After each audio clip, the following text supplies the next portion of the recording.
vas bien?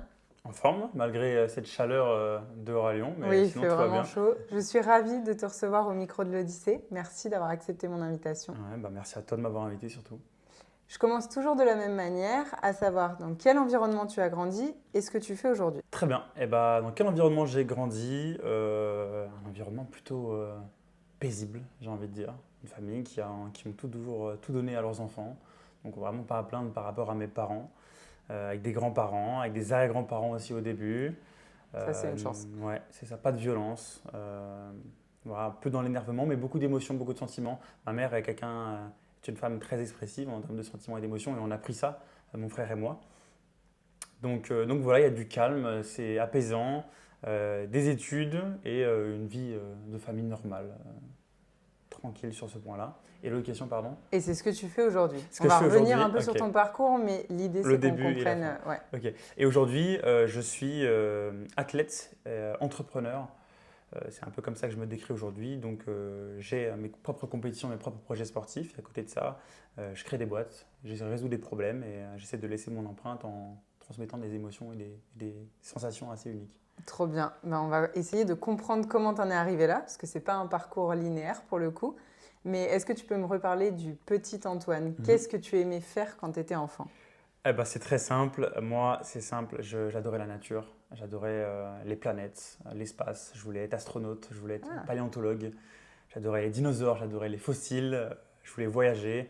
J'ai vraiment un énorme rapport à la nature et aux choses au final concrètes, plus qu'aujourd'hui le digital ou autre. Et j'ai toujours été comme ça. Petit intérêt pour le sport, mais sans plus. On verra que c'est plus développé par la suite. Mais le petit Antoine, c'était quelqu'un de souriant, énergique, une et tu pile rêvais de électrique. quoi pour l'avenir? Tu Ouais, disais, je vais devenir donc je vais astronaute? devenir astronaute, Ouais. paléontologue. Je vais déterrer des fossiles de dinosaures. Je vais aller sur des planètes. Je vais explorer, quoi. On t'a toujours dit que c'était possible ou est-ce qu'on t'a quand même un peu stoppé? Non, j'étais quand même quelqu'un de très terre à terre. Ok. Euh, D'où aussi mon amour pour la science. Quand on est dans la science, souvent, c'est qu'on est très terre à terre. Et non, j'étais très terre à terre, donc on m'a tout de suite dit que bah, c'était pas commun. Ok. Et donc, puis même moi, je me le suis Mm. dit, enfin, j'ai pris cette idéologie-là que ça allait être très compliqué et que j'allais potentiellement pas l'être.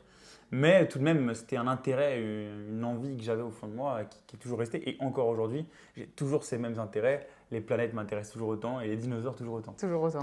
Et à l'époque, tu me disais par contre que tu faisais pas beaucoup de sport, enfant.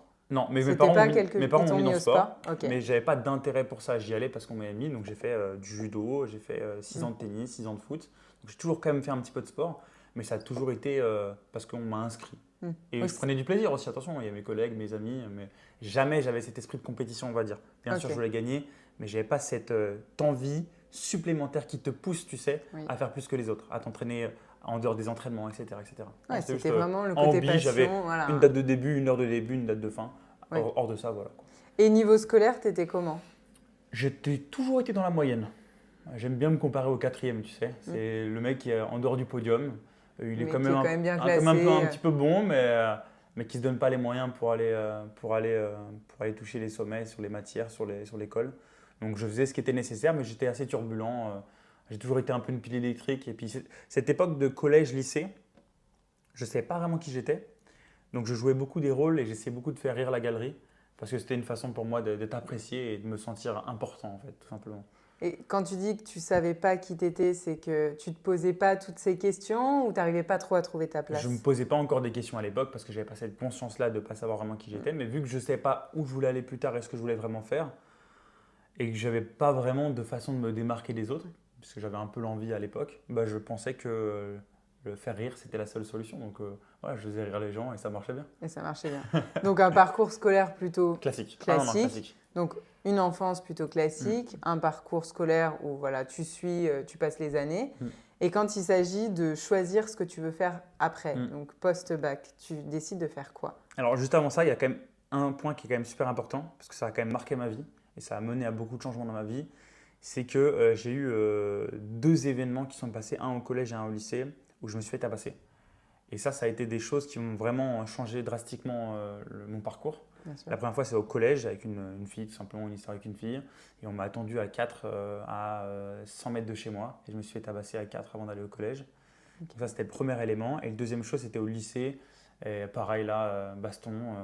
Voilà, tout le lycée savait qu'on allait se taper à l'arrêt d'un bus. Et ça s'est fait. Et donc, ces deux événements-là m'ont poussé à avoir un intérêt supplémentaire pour le sport, de la façon où je me suis dit, en fait, c'est un instinct de survie. Il faut que je sache me défendre.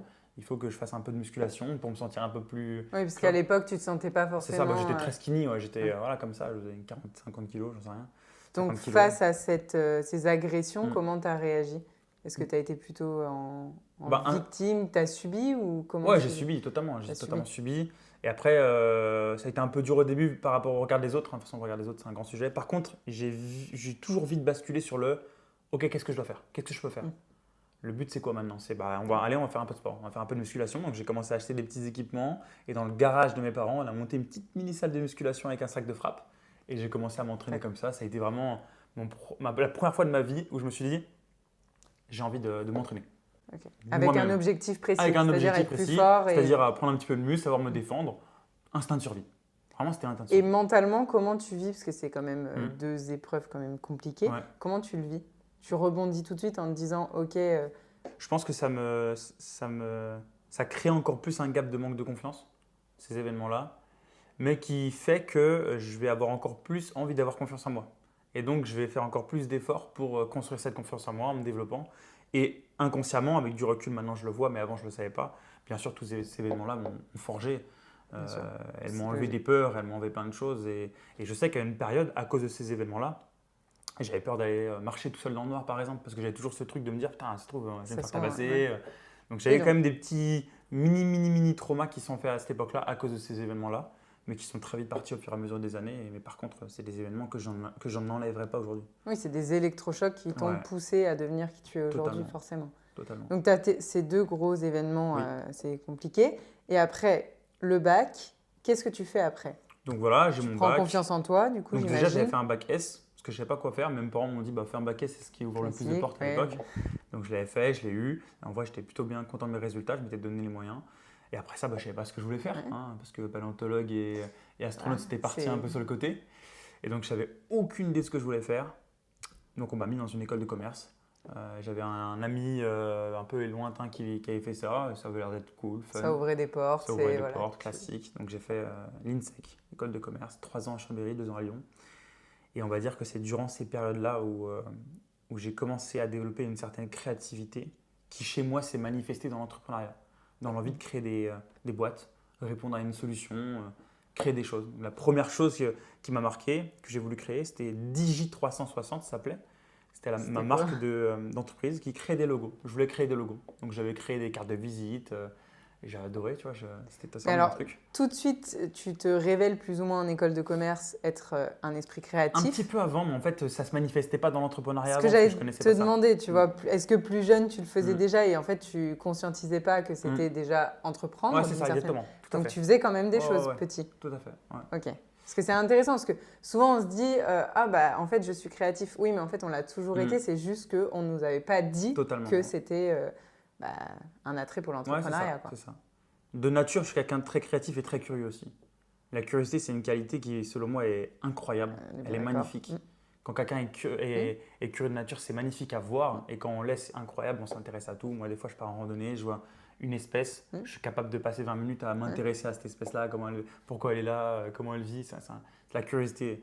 Et ces deux compétences ensemble, ça fait des merveilles. La Ah, je curiosité et la suis créativité, ouais. ça fait des merveilles. Bah, c'est ce Donc qui ça, fait de na- l'entrepreneuriat. Ouais, souvent. totalement. Et de nature, j'ai été comme ça. Mm. Et Ok. après, ça s'est révélé dans l'entrepreneuriat, on va dire dans les études sup, tout doucement.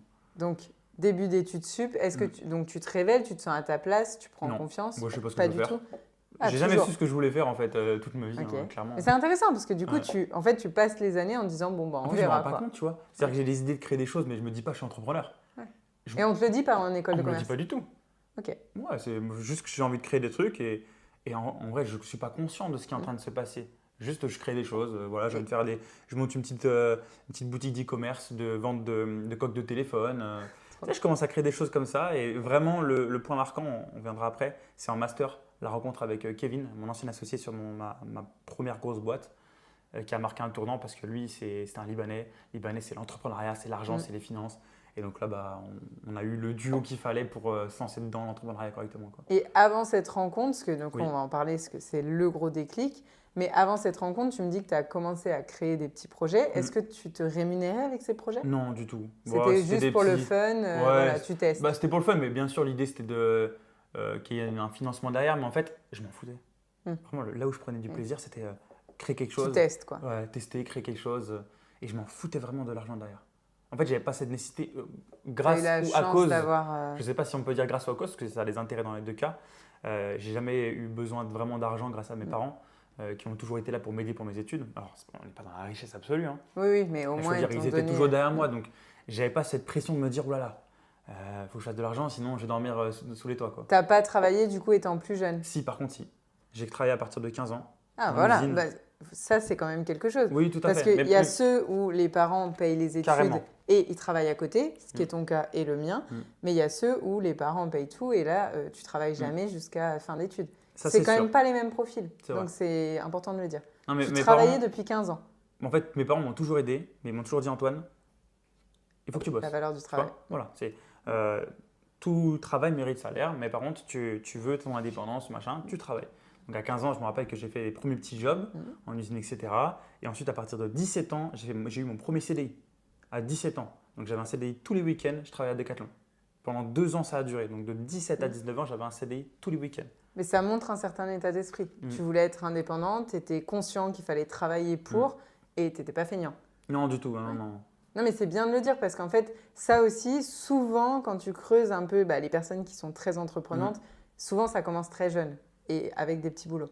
Tout le monde ne le fait pas. Ouais, donc, il faut, je trouve que c'est bien de le mentionner. Vrai. Et donc, du coup, tu avais commencé à travailler à ce moment-là. Pendant tes études, c'était vraiment, OK, je teste des projets, je m'éclate, je vois ce que ça donne. En fait. C'était vraiment pas pour faire de l'argent parce que j'avais déjà mes jobs. Donc là, tu vois, de 17 à 19 ans, j'avais mon CDI à Decathlon. Et puis après, tous les étés, je bossais en usine en Suisse, faire un petit peu d'argent à la frontière. J'ai toujours un job, en fait, tout le temps, presque tout le temps. Donc, quand je faisais l'entrepreneuriat, ce qui n'était pas de l'entrepreneuriat à l'époque, c'était vraiment un hobby créatif, quoi.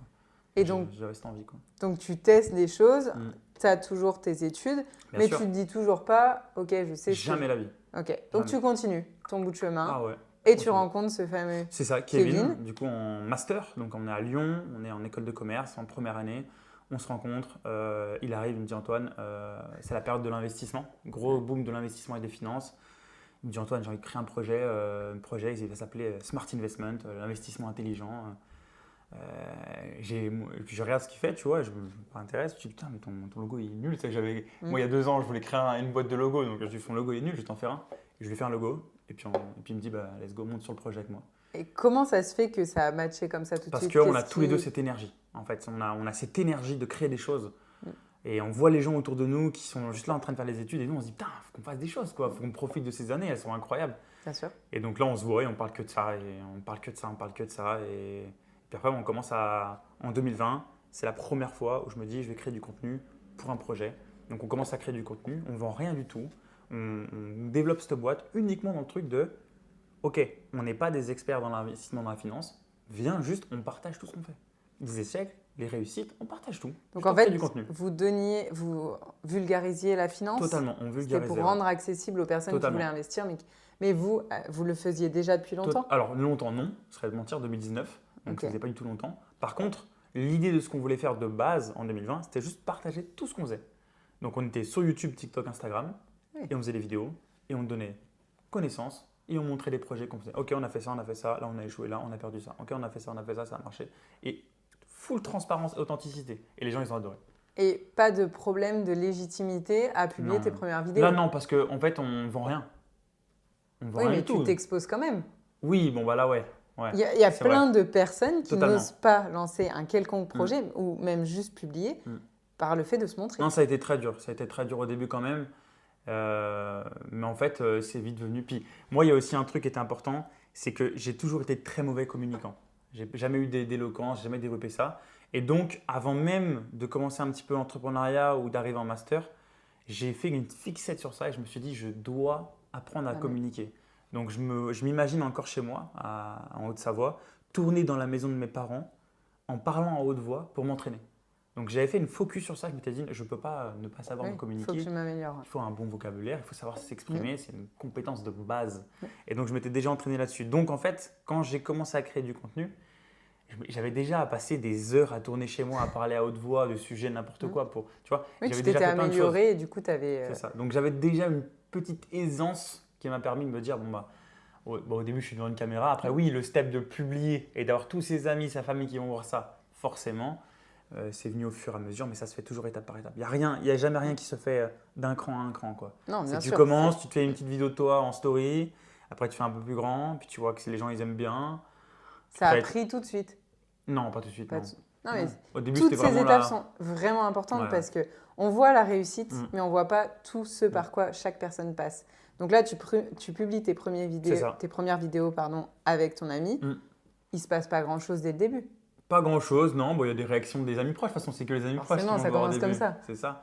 Des gens qui disent c'est bien ce que vous faites, des gens qui disent c'est de la merde. Et puis en fait, on s'en fout, on kiffe tellement ce qu'on fait, on continue. Vous continuez quand même. Et niveau confiance en toi, là, ça va beaucoup mieux. Non, mais en fait, Kevin, sur ce point-là, c'est vrai qu'il est exceptionnel. C'est parce qu'en fait, lui, il n'a aucun tabou, aucune gêne. Et donc, quand tu es avec des personnes comme ça, d'où l'importance de l'entourage, on en parlera, je pense, tu vas t'imprégner d'eux. Du bon comme du mauvais, mais tu vas t'imprégner d'eux. Et donc, forcément, moi, je me suis imprégné des aspects comme ça, de non-tabou, tu t'en fous du regard des autres, qu'il avait déjà, lui, naturellement, quoi. C'est dans ses gènes. C'est dans ses gènes. Et donc, ça m'a beaucoup, beaucoup aidé, j'avoue, à l'époque.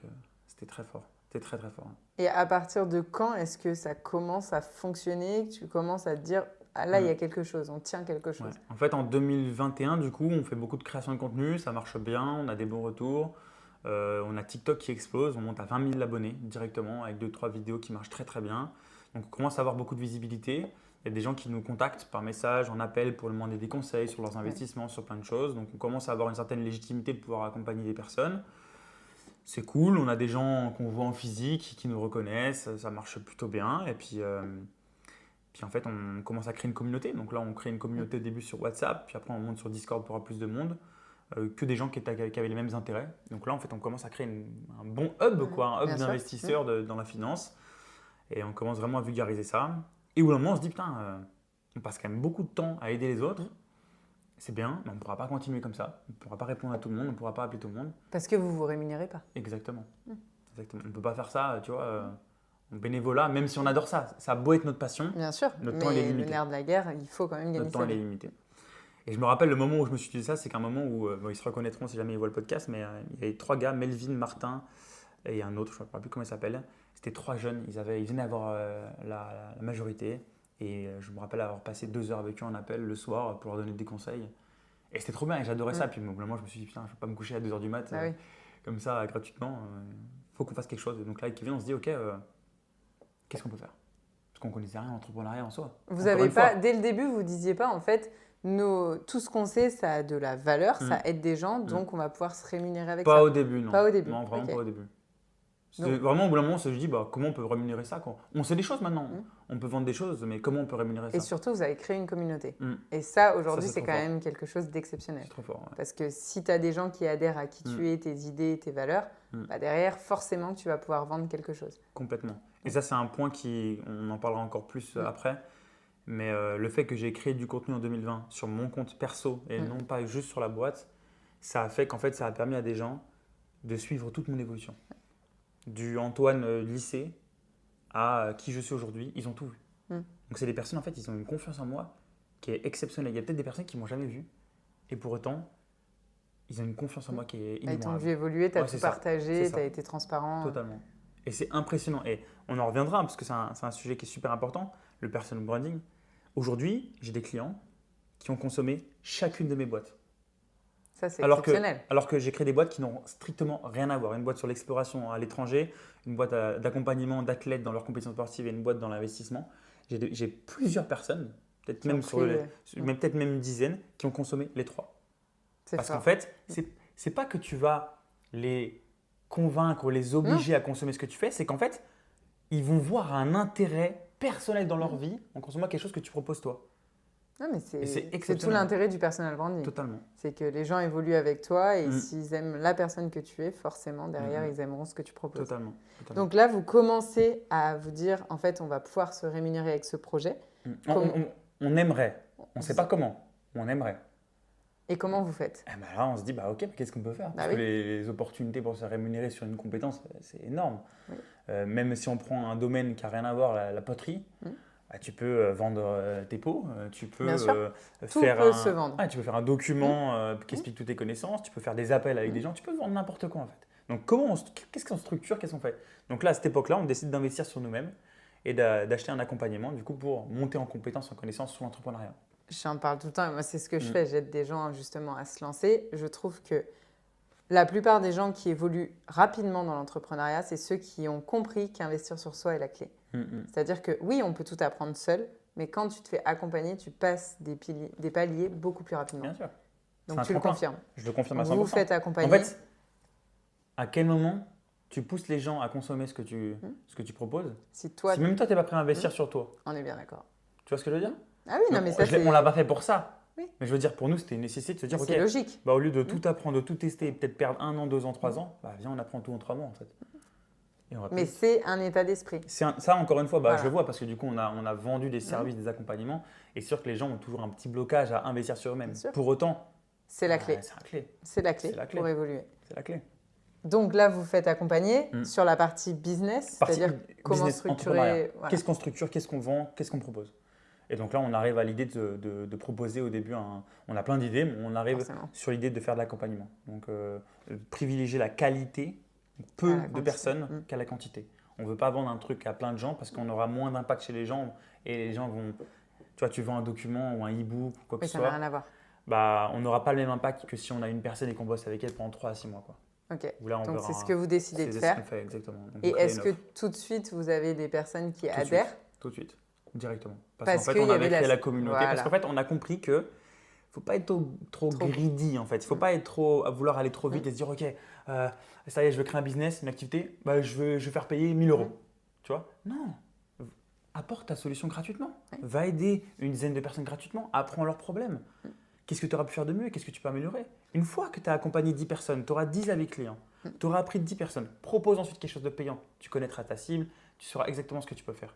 Mais tu peux pas te dire… tu te sentiras aussi complètement légitime à le faire. Enfin, tout est logique. Mais aujourd'hui, on vit dans un monde où les gens veulent aller trop vite. Oh, je veux faire ça, je vais vendre, let's go.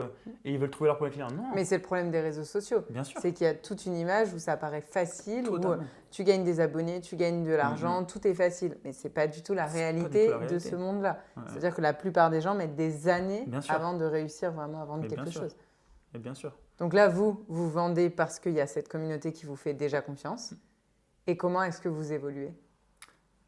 En portant nos coronesses un petit peu. C'est-à-dire qu'on se dit, ok, let's go, on propose quelque chose, puis on va apprendre sur le terrain, mine de rien, tu vois, on va apprendre sur le terrain. Donc let's go, on apprend, et puis on augmente en compétences, on crée une offre de plus en plus fournie, qui a de plus en plus d'impact, on embauche des gens, puis au final, la boîte, elle évolue bien. Et donc, tout ça s'est passé entre 2020, 2021, 2022, 2023.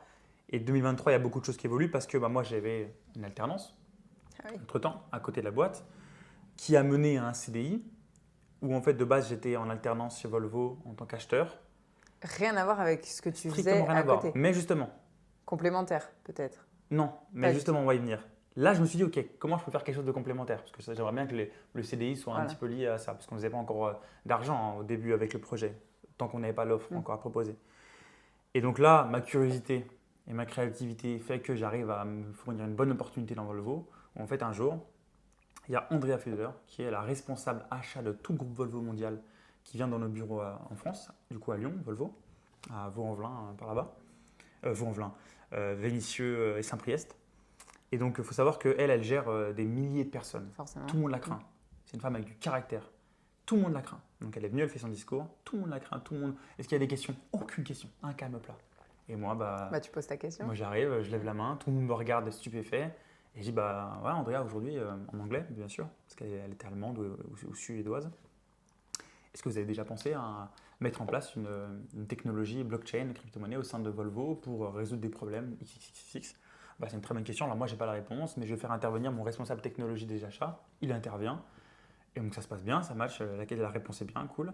À la fin, tout le monde vient me voir en mode « Pourquoi tu as posé la question? Mais t'es un fou, c'est Andrea. » Je dis, mais c'est une humaine, quoi. Enfin, si elle propose de poser des questions, oui, ce serait bien de ne pas le faire. Comme toi et moi, il y a oui, rien différent. Elle a un poste différent, mais je veux dire, pose des questions.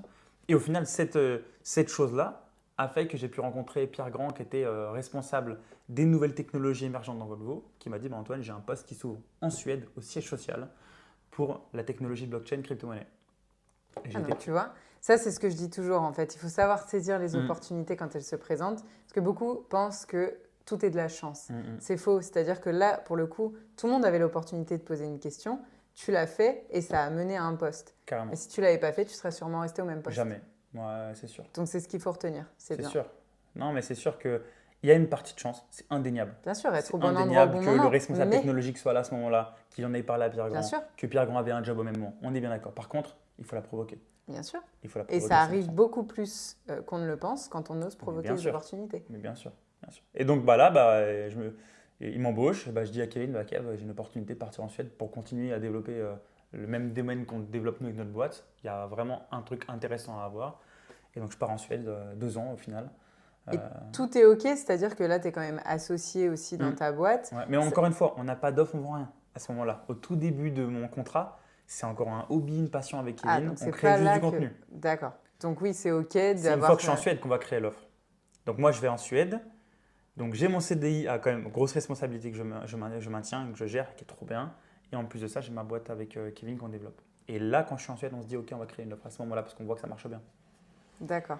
Et donc à ce moment-là, du coup, je te passe un peu le chemin, mais au bout de 2 ans, je me dis, let's go, on va se mettre à 100% sur la boîte, on avait créé l'offre, ça marche bien, on fait les ventes.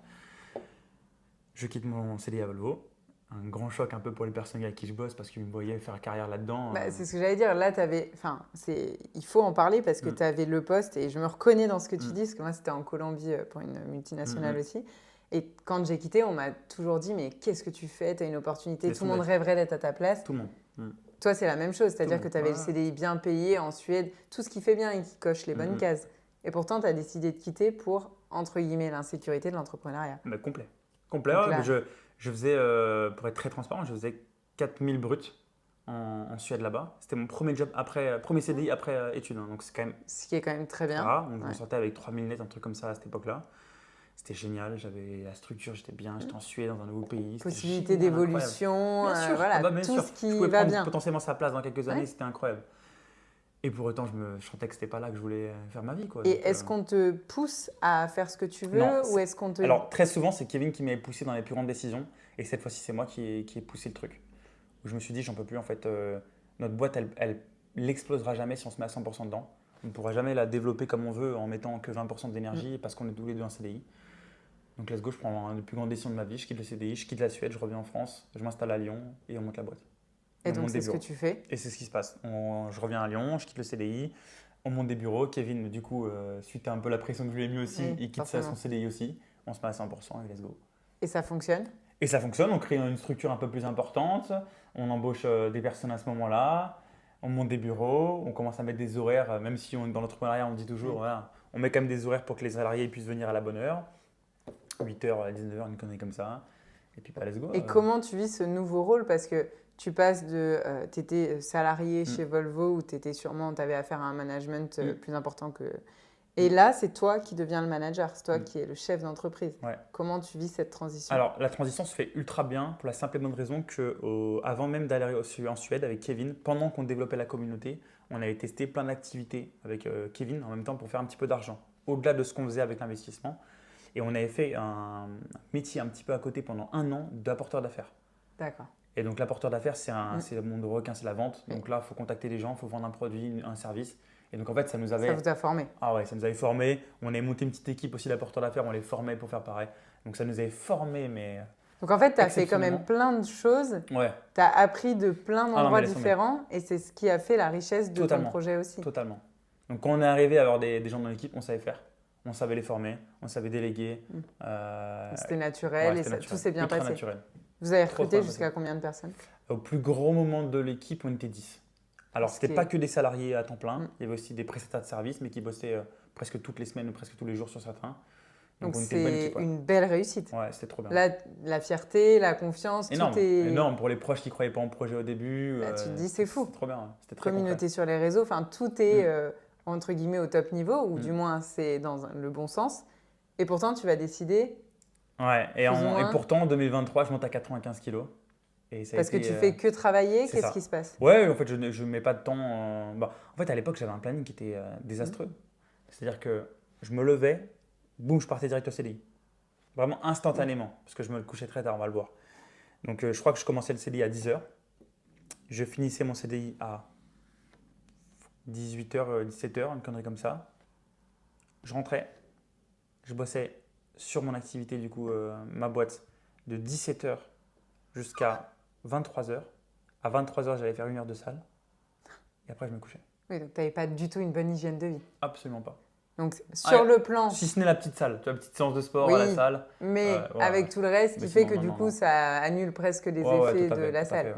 Donc, en fait, ça, j'adore ça parce qu'en fait, tu réussis socialement, c'est-à-dire que tu as un job qui est bien, tu montes ta boîte, enfin, tout est bien aux yeux des autres, mais par contre, tu ne prends pas soin de toi et tu es en train de mettre ta vie perso de côté. Tout à fait, mais sans aucun regret parce que j'ai appris une chose, c'est que dans la vie, il faut faire des sacrifices. Bien sûr. Et que je pouvais jamais, enfin, tu peux pas jamais tout mener pu tout de faire. front. On est bien et que d'accord. Si je devais faire la décision de refaire la même chose, je le ferais directement. Pourquoi? Parce que j'aurais jamais pu développer ma boîte autant rapidement et aussi bien si j'avais tout voulu faire. En fait, c'est impossible. C'est logique, mais c'est bien de le dire aussi. Mais ça ne veut pas dire qu'il faut se mettre dans des… Il ne faut pas mais… sacrifier vraiment des choses qui sont importantes pour nous, etc. Mais il faut se dire que peut-être s'il ne faut pas faire de sport pendant 1 an pour construire le projet de ta vie, tu vois, qui va te donner une certaine liberté toute ta vie, ça peut, est-ce que vraiment ça ne vaudrait pas le coup? Ça dépend, ça c'est toujours pareil. Mais oui, entre guillemets, il ne faut pas culpabiliser de ne pas faire de sport, il faut choisir un peu ses batailles. Il faut choisir. Il y a un équilibre à trouver, ça c'est certain, pour tenir dans la durée, parce qu'au bout d'un moment, ça ne peut pas fonctionner.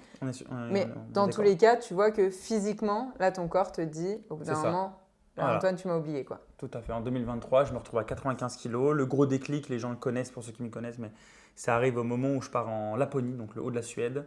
On fait sauna, bain froid. Mon frère, il me filme en train de mettre le seau d'eau après le sauna.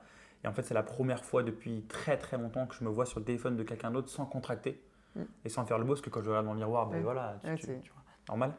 Et là, en fait, je me dis, waouh, j'ai changé. Ouais, et puis je suis pas du tout l'homme que j'ai envie de…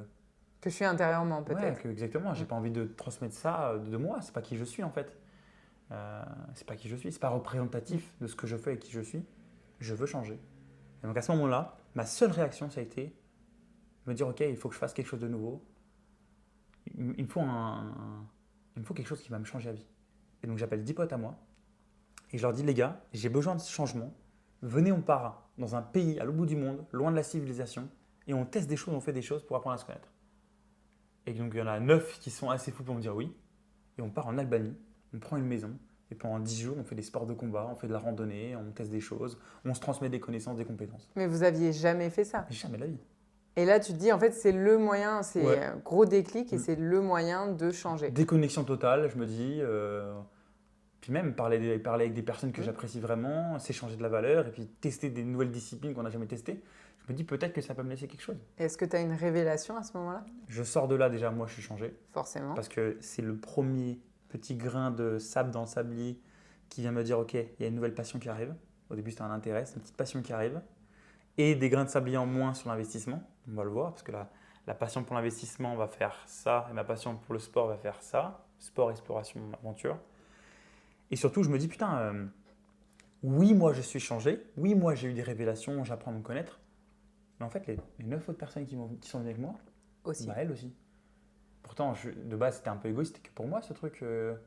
Mais eux aussi, ils ont changé. Il y en a un, il a arrêté de fumer. Il y en a un, il a arrêté de boire l'alcool. Il y en a un, il a décidé de rompre sa relation parce qu'il n'avait jamais osé. Il était dans le confort, il était bien, mais en fait, il n'était pas bien dans son couple. En fait, tout le monde se remet en question et tout le monde a des révélations. Et là, je me dis, waouh, en fait… Le domaine du sport et de l'aventure, ça donne des émotions et des sensations qui sont si forts. J'avais jamais réussi à donner autant de sentiments et de sensations à des gens avec ma boîte d'investissement en plusieurs années qu'en 10 jours avec des potes. Mais c'est le fait de tout déconnecter, d'être dans un groupe, d'avoir des énergies. C'est logique, mais là, tu découvres cet aspect à ce moment-là. Et je me dis, ouais, ce domaine est fou. Et ben, je vais créer une boîte. Ah, tout de suite? Ouais. Je vais créer une boîte, je vais organiser des explorations de groupe à l'étranger. Pareil, je vais leur payer des gens. Et donc, je crée cette boîte-là. À côté de ce que tu fais. À côté de ce que je fais. Tu te dis, ça va être un peu la passion de la nouvelle… Voilà, c'est ça. Je vois qu'il y a un truc à fou, je le fais. Ok. Let's go. Mais donc, direct, tu te dis, je vais en faire un business quand même. Direct. Tu te dis pas, bon, on continue comme ça me plaît. Non, direct. Business. J'ai vécu ce que j'ai vécu. J'ai pris le recul que j'ai pris. Il faut que d'autres gens le vivent. Ouais, je kiffe ça. Et puis même moi, personnellement, à vivre, à faire vivre, c'est incroyable. Humainement parlant, c'est incroyable. Et donc, je crée cette boîte-là. Prendre Et c'est simple, je prends 5 personnes de mon groupe qui étaient là dans les 9. Il y en a 2 qui étaient filmmakers et photographes. Il y en a un qui était web designer. Ah oui, là, tu étais bien entouré aussi. Mais la puissance de l'entourage. Pour autant, c'est que des amis presque d'enfance. Mais qui ont tous fait un parcours un peu dans leur passion avec des hobbies. Et un dernier qui s'appelle Yetmir. Miri, aujourd'hui, il a 1,5 million d'abonnés sur les réseaux. Dans les sports de combat, c'est exceptionnel. Et ce gars-là, en fait, je vois qu'il est plus investi que les autres. Donc je dis, on fait la boîte à 2 et puis on embauche les autres. C'est un peu l'idée, quoi. Et donc on monte la boîte à 5. Let's go. Et puis 5 ouais. Ah oui, là c'est encore un autre niveau d'associés. Ouais. Et mais ça se passe bien. On n'est que 2 associés, mais 3 personnes qui bossent avec nous. Ok. Donc par exemple, les filmmakers, ils vont bosser que pendant et après. Parce que l'idée, on a vu grand, c'était on fait l'exploration avec 10 clients, on filme tout ça, on en fait un film. Après, on le partage au cinéma. Ah oui, au cinéma, vous direct. Et on invite. On avait déjà la vision, on voyait grand. Ouais. Et on invite toutes les personnes, toutes les familles, les proches des gens, des clients, pour venir revivre ça en fait. Et donc on fait ça. On fait une 2e édition au Monténégro. On fait une 3e au désert du Sahara. C'est incroyable, on vit des choses de fou, nous. Les clients vivent des choses de fou. Et c'est exceptionnel. Les clients, ils viennent de vos réseaux sociaux à tous les deux ? De ton réseau. Ouais. Et à l'époque, tu n'as pas non plus une communauté ? À l'époque, j'ai 3000. J'aime que tu dises ça parce qu'en fait, on se dit toujours que si on n'a pas plus de 10 000, plus de 100 000, ça ne marche pas. En fait, tu avais une communauté ultra engagée. Et c'est ce qui a fait que tu as réussi tout de suite à convertir. Et le contraste, il est super simple à faire.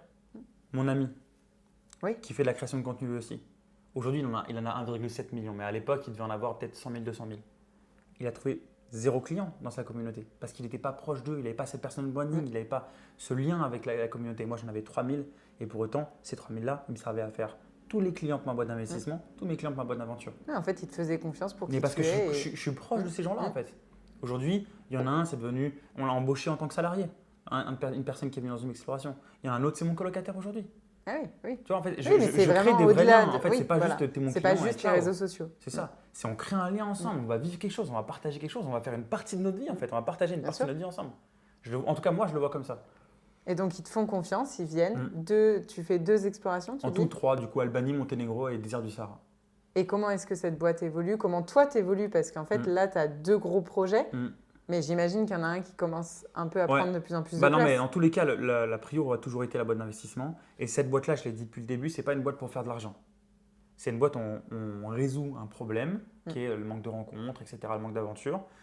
Mais qui va surtout nous apporter quelque chose de positif à nous, c'est qu'en fait, on va voyager, on va aussi avoir un voyage gratuit tous les ans. On l'a vu comme ça. Et évoluer personnellement. Bien sûr, totalement. Parce que là, tu dois te transformer aussi. À chaque fois. Puis à chaque fois, la passion, elle fait boum, boum, boum. Donc non, cette boîte n'a jamais eu pour objectif de faire de l'argent.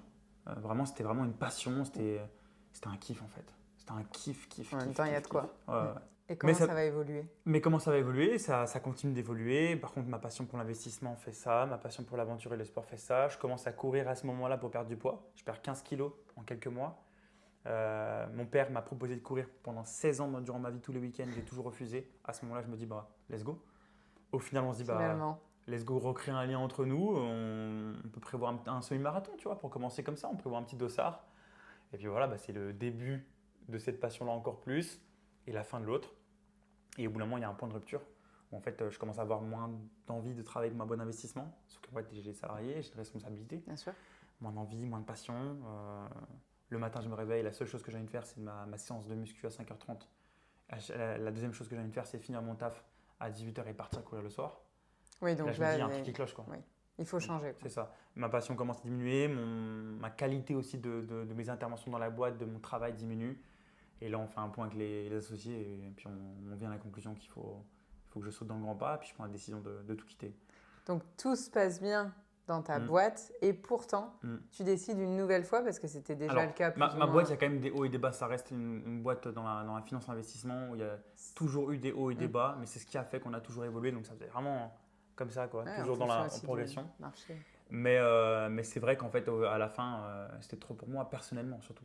Donc, tu pars et les autres restent. C'est ça, je vends les parts de ma boîte et on est 3 associés, on se dissout les 3. Il y en a un qui reprend la boîte, l'autre qui va continuer la boîte qu'il avait de base dans le web design et moi qui repars de zéro. Dans l'optique de me dire, ok, j'ai cette passion qui est explosive, même limite obsession pour l'aventure, l'exploration du sport. J'avais fait plein d'explorations, plein d'aventures. Il faut que j'en vive. Je veux être dans ce domaine-là. Je vois le potentiel des sensations et des émotions qu'on peut transmettre et que je peux ressentir. Je veux être là-dedans. Alors qu'à ce moment-là, ta boîte ne génère pas forcément d'argent. Si, elle en génère. Ouais. Elle en génère un petit peu, mais c'est pas encore… Bon, on a eu des gros sommets. Le plus gros mois qu'on a fait, par exemple, c'était 40 000 en chiffre d'affaires. Ça marchait très, très bien. Mais non, en fait, le plus gros risque que j'avais, c'était de me dire que j'allais arriver d'avoir un salaire, etc., à zéro. Quoi. En fait. Il faut repartir à zéro. Puis pas de chômage, rien. Oui, forcément, tu entreprends. C'est ça. Mais la passion est là, tu te dis, de toute façon, tu as la vision. Ouais, tout à fait. En fait, je me suis dit, je l'ai fait une fois pour une passion. Oui, tu peux le refaire. Quoi. Bien sûr.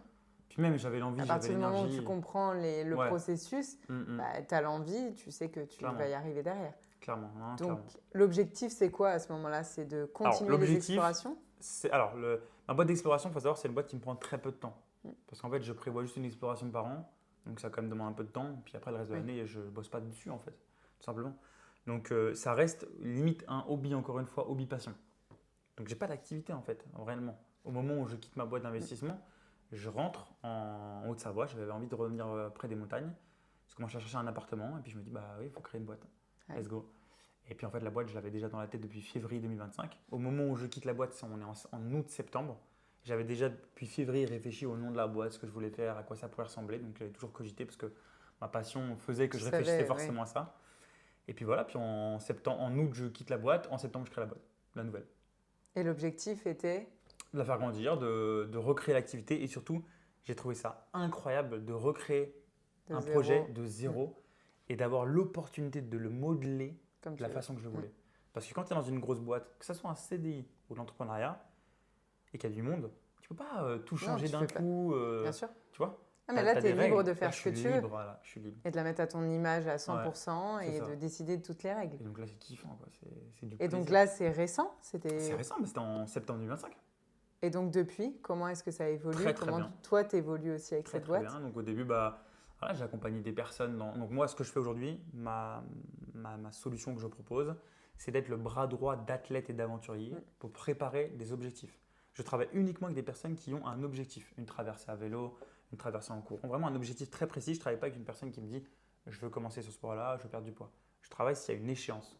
Quand il y a une échéance, c'est là où je suis bon. Mais il y a quelques années, toi, tu n'étais pas du tout dans le sport. Absolument pas, non. Et pourtant, aujourd'hui, tu as des gens qui te font confiance pour les aider à atteindre des objectifs. Tout à fait. Mais encore une fois, ça ne me paraissait pas légitime ou quoi que ce soit parce que je l'avais déjà fait dans l'investissement. Et je m'étais retrouvé d'un mec qui n'avait jamais fait de finance et d'investissement de sa vie, qui n'a jamais fait d'études, de diplôme là-dedans, à des personnes de 45 ans, 50 ans qui ont des millions d'euros de patrimoine à me faire confiance pour l'investissement. Donc en fait, j'étais déjà désensibilisé parce que tu avais déjà osé une première fois et en fait, tu t'es dit, bon, bah voilà, c'est un schéma qui se répète, je suis capable de le faire, c'est à partir du moment où j'apporte une vraie solution à la personne. C'est ça. En fait, je vois ça un peu comme une boîte à cookies. C'est David Goggins qui dit ça, j'aime bien cette explication-là. La boîte à cookies, c'est quoi? C'est qu'à chaque fois que tu vas oser, tu vas faire quelque chose qui sort du commun, que tu vas sortir de ta zone de confort, que tu vas prendre un risque, c'est un cookie en plus dans ta boîte. Et plus tard, quand tu vas vouloir faire d'autres choix, prendre d'autres risques, prendre d'autres grosses décisions, en fait, tu peux rouvrir ta boîte et regarder tout ce que tu as déjà fait. Tu vois. Putain, j'ai déjà fait ça. Ah, j'ai déjà osé faire ça. Ah, c'est vrai que là, j'avais quitté mon CDI. Putain. Ah, là, j'ai fait ça, ça et ça et ça. En fait, ce que je m'apprête à faire, c'est bidon, quoi. Oui, en fait, c'est juste la suite logique. C'est ça. En fait, tu reviens en arrière, tu revois tout ce que tu as déjà réalisé. Et vu que tu as fait plein de petites étapes, plein de petites choses, en fait, ce que tu t'apprêtes à faire, c'est peut-être pas aussi ouf que si tu n'avais rien fait auparavant. Bien sûr. Forcément, si tu t'attaques à un objectif qui est monstre, tu n'as jamais fait des premières petites étapes avant, chaque petite ça te paraît mais énorme. Pour autant, en fait, quand tu fais des petites actions… Et tu as tout de suite des gens qui te font confiance aussi. Tout de suite, pareil. Donc là, pareil, ta communauté… En fait, j'ai documenté le tout. J'ai documenté mon sport, en fait. J'ai fait une story, je me rappelle très bien, j'ai fait une story, j'ai dit les amis, c'est parti, j'ai envie de décider de commencer la course à pied. Je vais vous montrer qu'en 3 mois à fond, on peut faire des belles choses. J'ai fait 3 mois à fond d'entraînement, j'ai fait mon semi-marathon, j'ai fait 1h38. Tout le monde m'a dit, mais c'est impossible, comment tu as fait? Et bien, je l'avais documenté, en fait. Je l'ai montré, je me suis montré. Donc, tu étais ta preuve sociale. C'est ça. Puis après, j'ai commencé à accompagner des gens gratuitement, toujours la même histoire, en commençant par des gens autour de moi. J'accompagne dans leur compétition, puis après, j'ai proposé un service. Tout simplement. Et la suite, logique, ça fonctionne. C'est ça. Et comment est-ce qu'aujourd'hui, tu vois la suite? Là, tu es complètement passionné par ce que tu fais. Comment t'imagines et professionnellement et personnellement? Alors, j'ai vraiment deux aspects. J'ai cet aspect toujours la créativité et l'entrepreneuriat. Donc, avec ma boîte Brand for More, donc, qui s'appelle comme ça, Né pour plus. Ce sentiment de sentir qu'on a beaucoup plus à offrir à cette vie, à cette planète. Bien mais trouvé, quand des fois, on a du mal à l'exprimer ou l'utiliser, cette énergie-là. Donc, l'idée, c'est ça. Donc, Brand for More, aujourd'hui, ça, c'est ma grosse partie entrepreneuriale. J'ai plein d'idées d'évolution d'entreprise. Aujourd'hui, je développe principalement l'activité d'accompagnement d'athlètes et donc d'aventuriers dans leurs projets. Mais là, je suis en train d'ouvrir justement une deuxième phase. L'idée, ce sera de créer des immersions avec un associé, du coup, cette fois-ci, de 72 heures dans les montagnes. Donc, proposer à des citadins, des personnes qui ne sont pas du tout de la montagne, de venir vivre en fait quelque chose de super intense dans les montagnes, nuit refuge, ascension de sommet, feu de camp, vraiment quelque chose de super dynamique. Qui transforme en peu de temps. Quoi. Voilà, c'est ça. Et donc, ça sera une deuxième phase de Brand for More. À côté de ce parcours entrepreneurial, tu as mon parcours plutôt perso, d'athlète et de créateur de contenu, où là, j'ai beaucoup d'opportunités en ce moment, justement. Continuer à faire des grosses compétitions, des gros projets qui vont me permettre d'avoir toujours plus de crédibilité et de visibilité, tout en me procurant beaucoup de plaisir aussi à faire et d'évoluer personnellement. Exactement. Et aussi la création de contenu, mine de rien, qui apporte beaucoup d'opportunités. Quand tu crées du contenu, tu as de la visibilité. Là, aujourd'hui, j'ai passé dernièrement les 10 000 abonnés. C'est pas énorme quand tu compares à des gens. C'est un premier palier. Mais c'est un premier palier, c'est ça. Et donc forcément, ça amène du sponsoring, ça amène des partenariats, ça amène de belles choses. Et qu'est-ce que tu dirais à une personne qui justement rêve de plein de choses mais a peur de se lancer? Tu dirais quoi? Je dirais, c'est un peu bullshit ce que je veux dire, mais de commencer très petit en fait. En donnant un exemple tout bête, mais voilà, tu veux commencer à créer du contenu, et crée un compte sans montrer ta tête au début, fais quelques petits réels, puis à un moment, voilà, prends une photo de toi, mets une petite photo sur un réel, puis commence à parler un petit peu, puis tu vois, t'entraîner au fur et à mesure, étape par étape en fait. Faut pas faire des gros changements d'un coup. Ça demande trop d'énergie mentale en fait. Et l'énergie mentale va se traduire en c'est impossible. Non, on y va. Des petits efforts. Et c'est comme ça qu'en fait, on va désensibiliser notre cerveau à se dire c'est impossible. Non, c'est de plus en plus concret. De lui prouver que chaque étape, en fait, il réussit et du coup, il peut passer l'étape suivante facilement. Et puis très souvent, en fait, quand on se rend compte et qu'on prend du recul, ça, on s'en rend compte tout le temps, un peu trop tard, mais c'est qu'il n'y a aucune barrière en fait. Ah non, mais on peut tout faire. Quand on décide et qu'on met les actions en place. La vie est magnifique. On a cette opportunité aujourd'hui de vivre en France. Pour ceux qui nous écoutent qui sont en France. D'être bien né. Voilà. De ne pas vivre dans des endroits où vraiment on a vraiment des grosses barrières, freins majeurs. Aujourd'hui, pour la plupart des gens qui vont nous écouter dans le podcast, c'est sûr qu'on a cette chance-là de pouvoir faire ce qu'on veut de notre vie. Même si ça peut paraître lointain, avec des petits efforts. Mais tous à notre échelle, on peut commencer à faire des choses. Voilà. Ça, c'est sûr. Et moi, ma vie a été ça. Ma vie a été un gamin qui n'a jamais su ce qu'il voulait faire et qui ne sait même peut-être pas aujourd'hui encore ce qu'il fera peut-être demain. Mais au moins, tu essayes des choses et tu prends qui a accepté qu'il y a du changement, qui a accepté qu'il faut changer, qu'il faut tester, il faut être vulnérable en fait. Il faut tester des choses, être vulnérable et tant pis si ça blesse. Accepter de ne pas savoir forcément au début, mais de passer quand même à l'action. Parce que c'est aussi ce qu'on retient de ton parcours. C'est que tu n'as pas attendu d'être le numéro 1 dans quelque chose pour vraiment le faire. Non, never. Mais c'est comme ça qu'on évolue et c'est comme ça qu'on touche les gens aussi. Il n'y a que comme ça qu'on évolue en fait. Il ne faut jamais attendre d'être trop près. Et est-ce que, on va arriver au bout de l'épisode, est-ce que tu aurais une phrase, un mantra à partager, quelque chose qui t'aide à avancer dans la vie? Seuls ceux qui osent aller trop loin découvrent jusqu'où il est possible d'aller.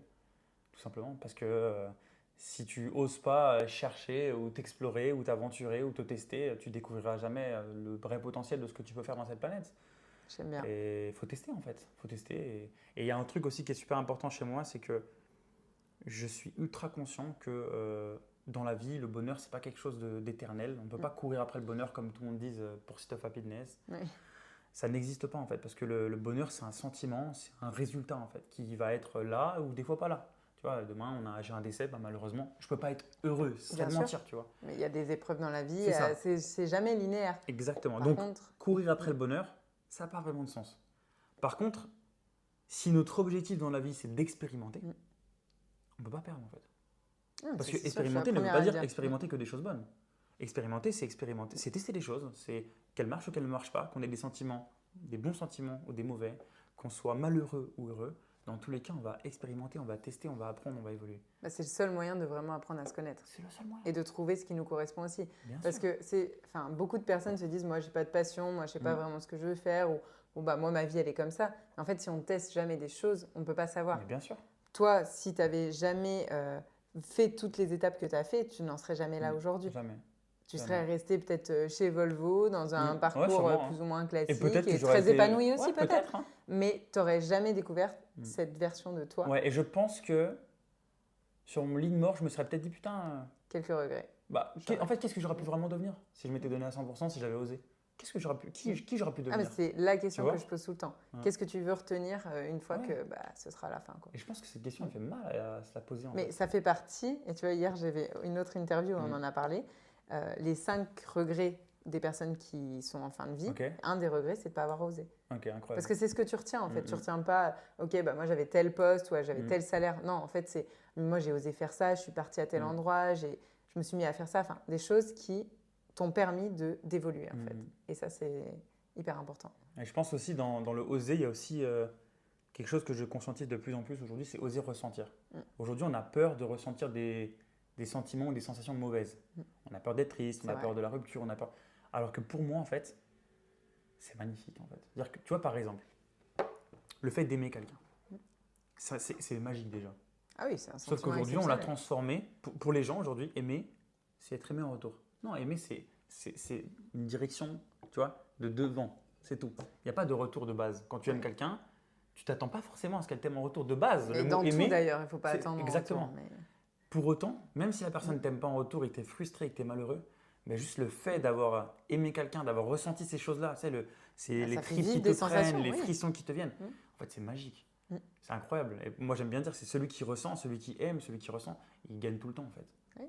Même si des fois... Quand on pense comme ça et qu'on n'attend pas forcément un retour. Donc non, il ne faut pas avoir peur de ressentir des émotions, il ne faut pas avoir peur de l'échec, il ne faut pas avoir peur de toutes ces choses-là. C'est des sentiments qui sont rares aujourd'hui, en fait. C'est-à-dire que si à un moment de ta vie, tu ressens beaucoup, c'est que tu as pris des décisions c'est des bonnes décisions, en fait. Tu as pris des risques. Et plus ça fait peur, souvent, plus ça donne envie. Mais bien sûr. C'est un signe...